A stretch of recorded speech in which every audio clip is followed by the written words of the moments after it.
திருவள்ளூர் மாவட்டம் அம்பத்தூர் தொழிற்பேட்டையில் பெண் சகவாச விவகாரத்தில் தொழிலாளி ஒருவரை சக தொழிலாளி அடித்தே கொலை செய்த சம்பவம் பெரும் பரபரப்பை ஏற்படுத்தியது. ஒரே பெண்ணிடம் இரு ஆண்கள் பழகி வந்த சம்பவம் கொலையில் முடிந்தது எப்படி? அம்பத்தூர் தொழிற்பேட்டையில் உள்ள கம்பெனி ஒன்றில் தொழிலாளியாக வேலை பார்த்து வந்தவர் கருப்பையா. இவர் அதே கம்பெனியில் வேலை பார்த்து வரும் செல்லப்பாண்டி என்ற மற்றொரு தொழிலாளியை உருட்டுக்கட்டையால் அடித்து காயப்படுத்தியதாக கம்பெனியின் சூப்பர்வைசர் போலீசில் புகார் அளித்திருந்தார். இவர்கள் இருவருக்கும் கடந்த சில தினங்களாக ஒரு பெண்ணிடம் போனில் பேசுவது தொடர்பாக தகராறு இருந்து வந்துள்ளது. புகாரின் பேரில் வழக்கு பதிவு செய்த போலீசார் தலைமறைவான கருப்பையாவை தேடி வந்தனர். இந்நிலையில் மருத்துவமனையில் அனுமதிக்கப்பட்டிருந்த செல்லப்பாண்டி சிகிச்சை பலனளிக்காமல் உயிரிழந்தார். இதையடுத்து கொலை முயற்சி வழக்கை கொலை வழக்காக மாற்றி பதிவு செய்த போலீசார் தலைமறைவான கருப்பையாவை பிடித்து காவல் நிலையம் அழைத்து வந்து விசாரித்தனர். இந்த விசாரணையில் பல திடுக்கிடும் தகவல்கள் தெரிய வந்தன. கொலை செய்யப்பட்ட செல்லப்பாண்டியின் சொந்த ஊர் மதுரை.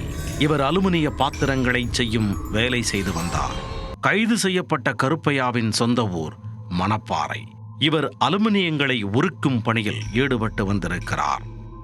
இருவரும் அம்பத்தூர் தொழிற்பேட்டையில் உள்ள கம்பெனியில் ஒன்றாக வேலை பார்த்து வந்துள்ளனர்.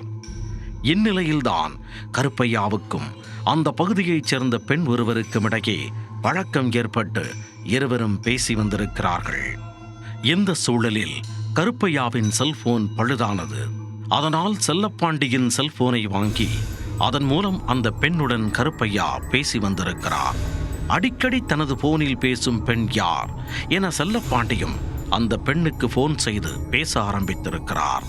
இதையடுத்து அந்த பெண்ணுடன் செல்லப்பாண்டியும் நெருங்கி பழக ஆரம்பித்திருக்கிறார். இதனால் ஆத்திரமடைந்த கருப்பையா அடிக்கடி போன் செய்து அவளை டார்ச்சர் செய்யாதே என செல்லப்பாண்டியை கடுமையாக எச்சரித்துள்ளார்.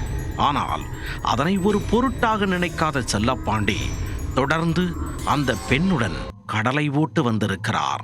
பல முறை சொல்லியும் கேட்காததால் சம்பவத்தன்று உருட்டுக்கட்டையை எடுத்து மண்டையை இரண்டாக பிளந்திருக்கிறார் கருப்பையா. இதில் படுகாயமடைந்த செல்லப்பாண்டி சிகிச்சை பலனின்றி உயிரிழந்தது தெரிய வந்தது. இதையடுத்து கருப்பையாவை கைது செய்த போலீசார் அவரை சிறையில் அடைத்தனர். பெண்ணுடன் பழகுவது தொடர்பாக ஏற்பட்ட பிரச்சனையில் உடன் பணியாற்றிய தொழிலாளியை அடித்து கொலை செய்த சம்பவம் அப்பகுதியில் பெரும் பரபரப்பை ஏற்படுத்தியுள்ளது.